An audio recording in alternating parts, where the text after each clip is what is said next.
घर तोडून काय फायदा? त्यांना आत्माला शांती गावल का महाराजांच्या?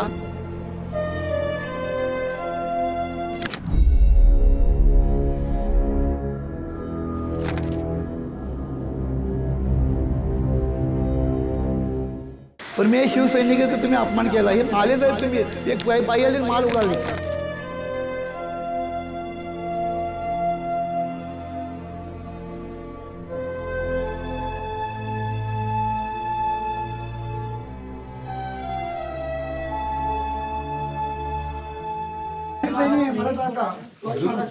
शांती होईल.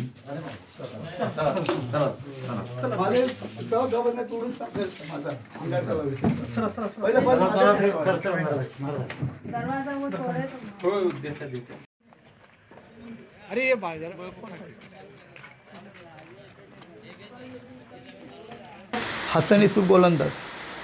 किती वर्ष झालं जात आहे? मी आता जन्मच माझं तिसरी चौथी पाचवी पिढी असेल आमच्या वडिलाची.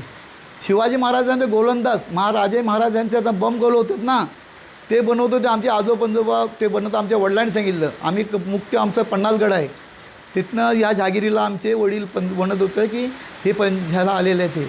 ते मारामारी केली नाही, धक्का केलं नाही. त्यांना पण सांगितलं तुम्ही माझं आत्महत्या करा, मी काय तुम्हाला करणार नाही. घर तोडलं ना मग काय तुम्ही पण करा. पण मी शिवसैनिकाचा तुम्ही अपमान केला, हे आले साहेब तुम्ही एक बाई आली माल उगाळली. मधले शिवाजी महाराजांच्या आत्म्याला तर शांती पोचणार नाही. मला मारा, मी रक्तदान केलं त्यांना मग समजेल. मी तेवढं सांगितलं. घर तोडून काय फायदा? काय बोलताय? त्यांना आत्माला शांती गावल का महाराजांच्या? आम्ही काय आमच्या एकाने कुणी नुकसानी केली असेल, कुणा महाराजांचं हे अपमान केलं असेल, आम्ही तर केलं नाही ना. आम्ही कट्टर आहे ह्याच्या. हे पार्किंगच्या आहे तेच तिथं विषयाकडला. पण तरी पण मी त्यांना दिलेत का पार्टी खात्याला म्हटले तुमची जागा आहे ना, तुम्ही ते बोललेत तुम्ही मामू 35-40 कमवलं, पण आता आमच्या पोराटावर उपाशी मरतील, लोकांनी केलं आहे. म्हटलं तुम्ही खावा, मी सोडतो. मी 1 वर्ष सोडून दिलं.